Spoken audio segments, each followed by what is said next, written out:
안녕하세요. 입 바른 소리 안 하고는 못 참는 30대 여성입니다. 이제는 안 보고 살 시댁인지라 저희 시댁이라고 표현하는 것도 짜증나는데 그래도 편의상 저희 시댁이라고 부를게요. 저희 시댁에는 지밖에 모르는 인간이 하나 있는데요.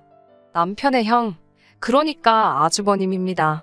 제가 보기에는 특별히 잘난 것도 없고 성질만 개떡 같은데 시부모님께서는 그래도 맏아들이라고 나이 40 먹은 그 아들을 무슨 상전 모시듯 합니다. 제가 이렇게 사연을 쓰게 된 것도 어떻게 보면 시부모님 때문이기도 하네요. 자기 자식 안기한 부모가 어디 있겠어요. 그렇게 생각하자면 저희 시부모님이 아주버님한테 꼼짝 못하는 것도 아주 이해 못할 일은 아니겠지요. 하지만 시부모님한테 아들이 저희 아주버님만 있겠어요? 그러면 제가 이렇게 사연을 쓸 이유가 없지요. 제가 열받는 건 저희 남편에겐 형인 아주버님도 있고 어린 여동생, 그러니까 시누이도 있습니다. 저희 시부모님은 맏아들은 상전 모시듯 시누는 무슨 공주 키우듯 하시면서 저희 남편만 찬밥 취급을 하시더군요. 저희 남편이 어디 못난 구석이 있는 것도 아닙니다. 제 눈에 안경이라 하실까봐 객관적인 사실만 먼저 말씀드릴게요. 둘째인 남편은 세남매 가운데서 제일 좋은 대학교를 졸업했습니다. 유학을 가고 싶었는데 시부모님께서 돈이 없어서 못 보내주신다 하셨대요. 하지만 그 무렵 아주버님께서 사업을 한다고 난리를 쳐서 시부모님이 지금 사시는 아파트를 담보로 1억을 대출받아 지원해 주셨다고 하더군요.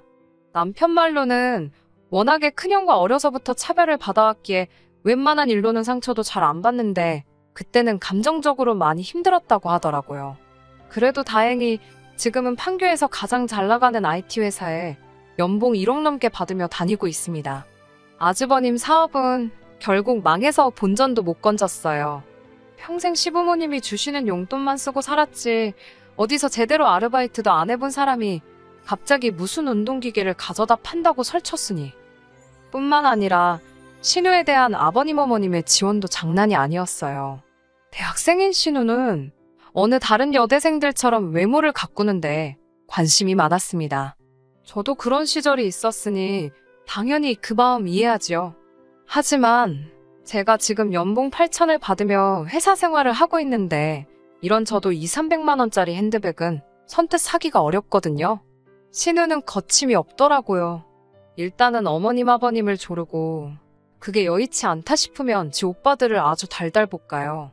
무슨 프라이팬 위에서 감자 볶듯이 어지간히 달달 볶습니다.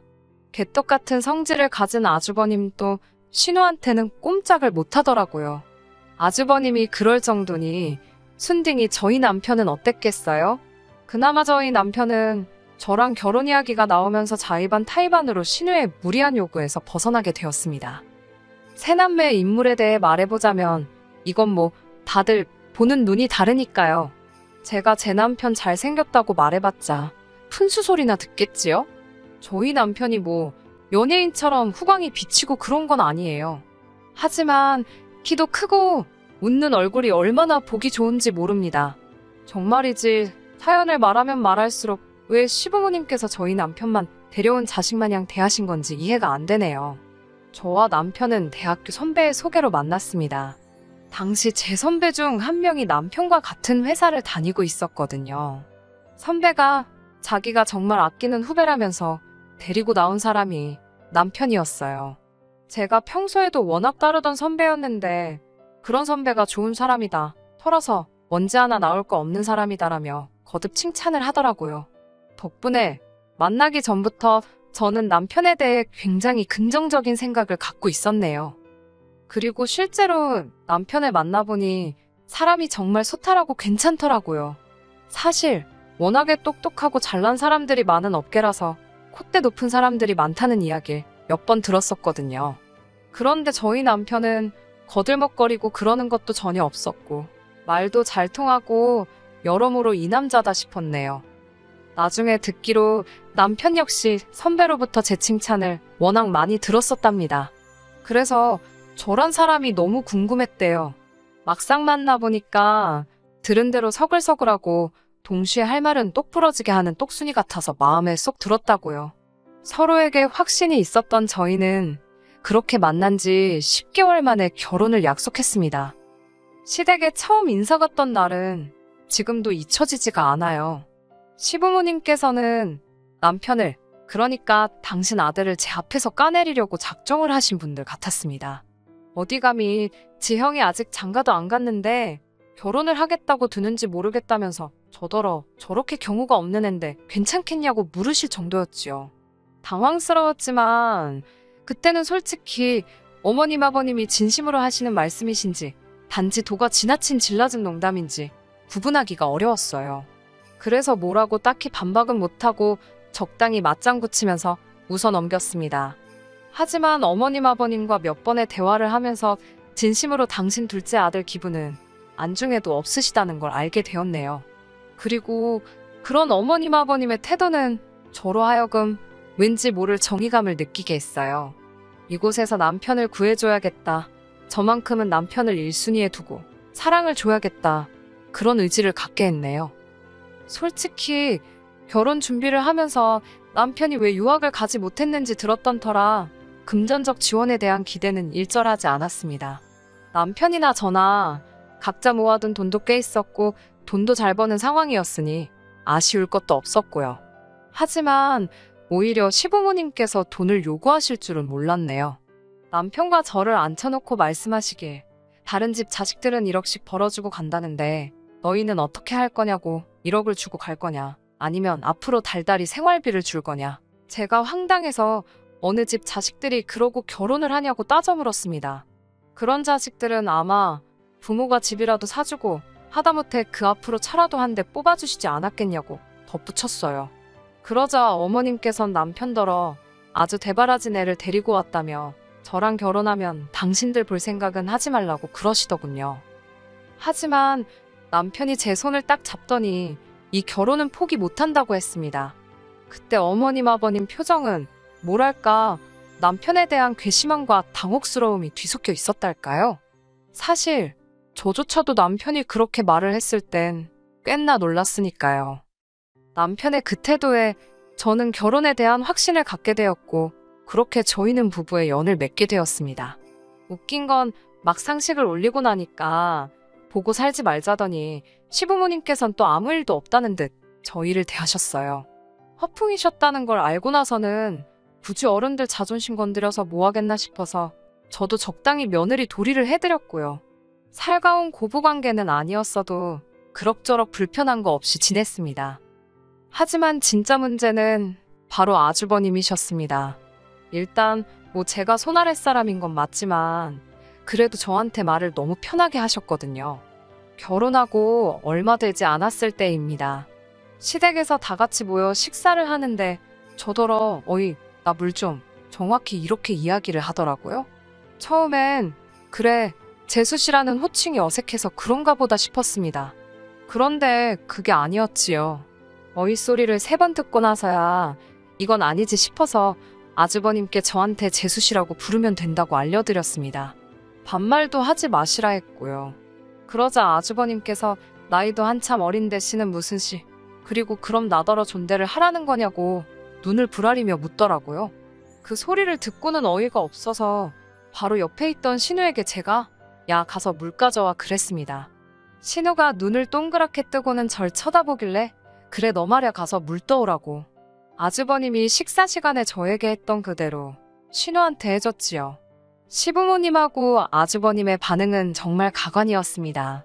특히 어머님께선 저더러 아주버님하고 저하고 서열이 같냐며 아주버님은 당신들 죽고 나면 이 식구들 중 최고 어른이나 마찬가지인데 반말 좀 할 수 있는 거라셨지요. 그러면서 저더러 돈만 잘 벌면 뭐하냐고 기본이 안 되어 있다나요. 이건 뭐 시댁 식구 전부 사고방식이 글러먹어서 제가 어디서부터 설명을 해줘야 할지 모르겠더라고요. 알려준들 들어먹을 것 같지도 않고 그래서 저는 눈에는 눈, 이에는 이라는 심정으로 아주버님이 저에게 호칭 제대로 불러주시고 존댓말 해주시면 저도 신우에게 똑같이 해주겠다 했습니다. 남편은 제가 그런 이야기를 하는 와중에 저를 말리는 척하면서 짐을 싸고 있었고요. 아주버님께서 이대로 가면 안 보고 살 줄 알라며 소리를 질렀고 남편은 그래도 어쩔 수 없지 않겠냐며 반문을 하던걸요. 현관문을 나서는데 어쨌든 제가 기세 좋게 할 말은 하고 나왔어도 가슴이 쿵쿵거리긴 하더라고요. 괜히 나 때문에 우리 남편이 더 미움 산 거 아닌가 그런 생각도 들고 그런데 남편이 저더러 잘했다며 미안하답니다. 제가 그런 이야기를 하기 전에 자기가 먼저 나섰어야 한다며 앞에서도 말씀드렸다시피 아주버님은요 시부모님이 하도 오냐오냐 키우셔서 그런지 무서운 게 없어요.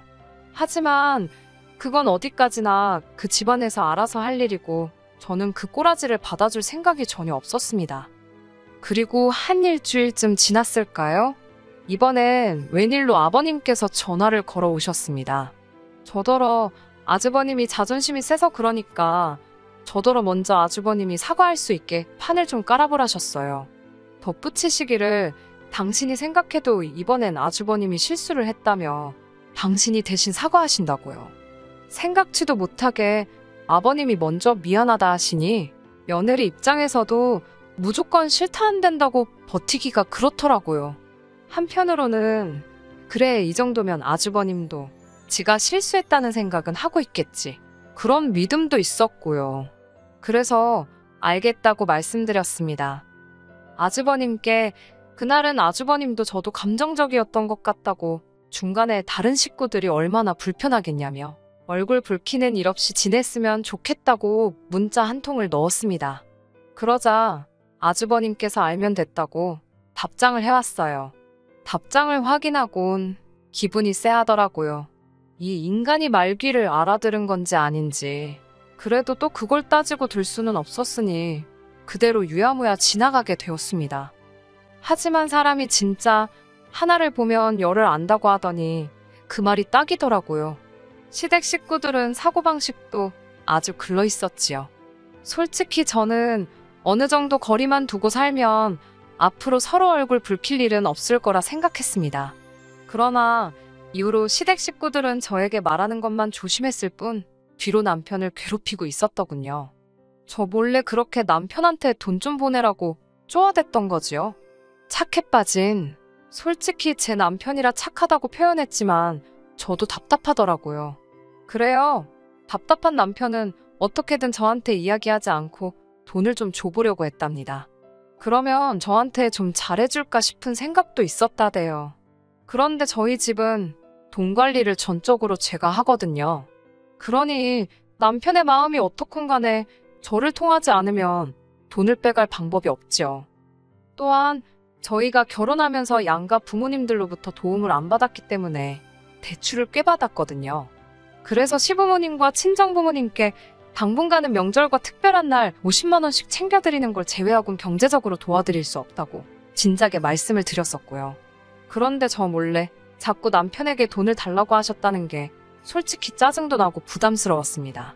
그런 요구를 하는 게 시부모님뿐만 아니라 아주버님과 신우도 있었다는 건 충격적이기까지 했고요.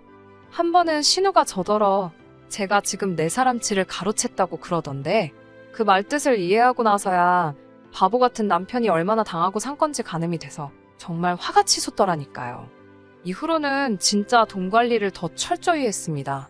남편이 남편 스스로를 위해서 쓰는 돈에는 아낌없이 서포트를 해줬지만 시댁에는 정말 10원짜리 하나 세는 일이 없게 했어요. 그나마 시부모님은 그래도 돈 때문에 기분이 상하신 티는 안 내셨는데 문제는 아주버님이었습니다. 저에게 말씀하시는 걸 보면 진짜 하나만 걸려라 벼르고 있는 사람처럼 나를 세우고 계셨거든요. 아주 절 잡겠다고 혈안이 되어 있는 아주버님을 보고 있자니 저라고 기분이 좋을 리는 없었지요. 그러다 사건은 지난달 저녁 식사 자리에서 일어났습니다. 아버님 생신을 축하하기 위해 시부모님과 아주버님 그리고 저희 부부가 모였습니다. 아버님 생신인 걸 아신 친정부모님께서 호텔 뷔페에 갈 수 있는 상품권을 선물로 주셨는데 어머님께선 뷔페라 봤자 가면 찍어 먹을 것도 하나 없다고 저더러 직접 생신상을 차려달라 하시더라고요. 그래서 시댁에서 모이게 되었지요. 미역국이랑 불고기 정도는 제가 집에서 직접 만들었고요.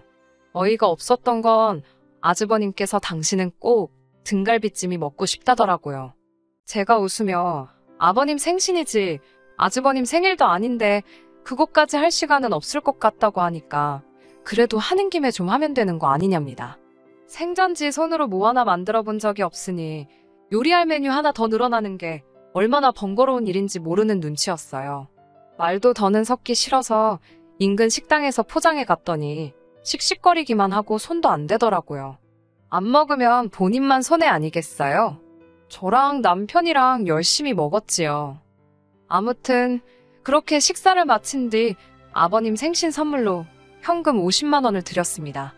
아주버님께선 저희가 아버님께 돈 봉투 드리는 걸 보면서도 뭐 하나 꺼낼 생각을 안 하더라고요. 코딱지만한 거라도 본인이 하면 생색을 내지 못해 안달인 인간이 저희 몰래 아버님 생신을 챙겼을 리도 없고, 제가 아주버님께 무슨 선물 하신 거냐고 면전에 대고 물었습니다. 그러자 저희를 어이없다는 듯 재려보기만 할 뿐 별말 못하던걸요? 그렇게 시간이 흘러 어느덧 시계를 보니 10시더라고요. 시댁에서 저희 집까지는 빨라도 1시간이 걸렸고 바로 다음 날은 저희 친정어머니 생신이셨습니다. 생신 축하 겸 해서 친정부모님과 저희 부부가 같이 서울 근교로 1박 2일 여행을 가기로 되어 있었고요. 참고로 저희 친정부모님이 여행 경비 전액을 부담하시는 여행이었습니다. 저는 남편에게 이제 슬슬 가자고 신호를 보냈어요. 가서 빨리 짐도 싸야 했고 여러 가지로 마음이 바빴거든요. 그런데 그때 신우가 아주버님께 전화를 걸어온 모양이었습니다. 대학교 동아리 활동을 열심히 하던 신우는 아버님 생신과 동아리 설립 5주년 기념식 사이에서 고민을 하더니 아버님 생신은 매년 돌아오지 않냐며 동아리 기념식에 참석한 상황이었거든요. 시댁 식구들 그 누구도 뭐라 하는 사람이 없었으니 제가 보기엔 이해가 안 되었어도 뭐라고 한마디 하기도 그렇더라고요. 그저 속으로 여러 가지 의미로 신우도 대단하다고 생각만 했네요. 신우의 목소리가 어찌나 큰지 전화기 너머로 다 들리는 상황이었는데 목소리가 잔뜩 취해 있었습니다. 신우는 저희 남편도 지금 와 있는 거냐며 둘째 오빠 보고 싶다고 애교를 부려댔어요. 하지만 저희는 빨리 일어나야 했기에 대충 그러냐 대꾸만 하고 시댁을 떠나려는 참이었지요.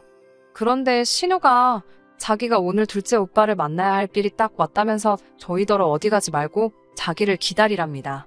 그러고는 전화가 끊어졌어요. 저는 술 취한 신우의 어설픈 앙탈 정도로 생각하고 집에 가려고 했습니다. 그런데 어머님께서 저희더러 이렇게 된 거 신우를 기다렸다가 보고 자고 가라셨어요. 그러면서 너는 신우가 지 오빠 보고 싶어 죽겠다는데 왜 둘 사이를 갈라놓으려고 하냐입니다. 저는 어머님께 아시다시피 내일 친정어머니 생신이라서 집에 가서 정리를 해야 할 것 같다고 다시 한번 설명을 드렸고요. 그러자 아주버님께서 저더러 아주 보자 하니까 제가 시댁 식구들 알기를 발톱의 때만도 못하게 보는 것 같답니다. 그러면서 저더러 싸가지 없는 X라고 하시더군요. 제가 어이가 없어서 지금 뭐라고 하셨냐니까 싸가지 없는 X라며 젊은 게 아주 지 고집대로 하려고 든다고. 어이가 없어서 진짜 지뚱굴인지 모른다더니 누구더러 헛소리를 짓거리나 싶던걸요? 제가 지금 당장 사과하라고, 그렇지 않으면 가만히 있지 않을 거라고 했습니다. 하지만 아주버님은 끝까지 내가 너한테 윗사람인데 아랫사람이 싸가지가 없으면 한마디 할 수도 있고 필요하면 때릴 수도 있답니다. 사랑에 매라나요? 제가 진짜 그 말 듣고 눈이 돌아갈 뻔했습니다. 그런데 그때 순식간에 상상도 못한 일이 벌어졌어요. 저희 남편이 아주버님 얼굴에 냅다 주먹을 날렸거든요. 누구 하나 말릴 새도 없었습니다. 쓰러진 아주버님은 자기 턱인지 볼인지를 부여잡고 어처구니가 없다는 표정으로 남편을 째려보았고 시부모님께선 냅다 저희 남편한테 제정신이냐고, 네가 뭔데 형한테 그러냐고 악을 쓰시더군요. 그러자 남편이 일어나려고 하는 아주버님을 한 대 더 쳤습니다. 그리고는 그래도 한 핏줄이라서 사람 대접해주고 살았더니 정신도 못 차리고 못같이 산다면서, 그리고는 남편이 저에게 가자고 하더라고요. 상종 못할 사람들이라면서요. 그렇게 집으로 돌아와 속에서 불거져 나오 분노를 억누르고 있었습니다. 하지만 남편은 무슨 일인지 콧노래를 부르고 후련한 얼굴이더라고요. 그리고 이튿날 저희는 예정대로 친정부모님과 여행을 떠났네요. 어머님께서 전화를 걸어오셔서는 저더러 마음에 안 들어 죽겠다고 저 때문에 형제들 의상하고, 그래서 저도 어머님께 그럼 어머님 입맛에 맞는 며느리 구해서 천년만년 사시라 받아쳤어요. 결국 그 일로 인해 저희는 시댁과 연을 완전히 끊게 되었습니다. 남편은 그 어느 때보다 이렇게 홀가분한 적은 없었다며 너무 행복하다고 하더라고요. 남편이 행복해하는 모습을 보니 저도 행복하네요. 이후로 저희는 지금까지 시댁과 상관없이 아주 잘 지내고 있습니다. 하지만 들리는 이야기로는 요즘에는 어머님과 아주버님의 관계도 예전 같지는 않은 눈치랍니다. 걸핏하면 어머님께서 마음먹은 아들 뒤치다꺼리하는 여편네는 당신밖에 없다며 팔자가 이게 뭐냐고 하소연을 하시는 모양이더라고요. 아주버님 입장에서는 그런 어머니께 서운해서 난리고요. 아무려면 어떤가요? 저는 이제 그 집과는 아무 상관도 없는데요, 뭐. 누군가 저더러 그래도 며느린데 시부모님과 남편 사이에서 중재라도 해봐야 하는 거 아니냐고 하던데 전 그럴 생각이 전혀 없습니다. 아쉬운 사람이 먼저 손 내미는 게 맞잖아요. 필요한 사람들끼리 알아서 풀도록 내버려 둘랍니다. 끝까지 들어주셔서 감사합니다. 오늘의 사연은 여기까지입니다. 구독과 좋아요, 알람 설정 부탁드리고 더 좋은 사연으로 다시 찾아뵙겠습니다. 감사합니다.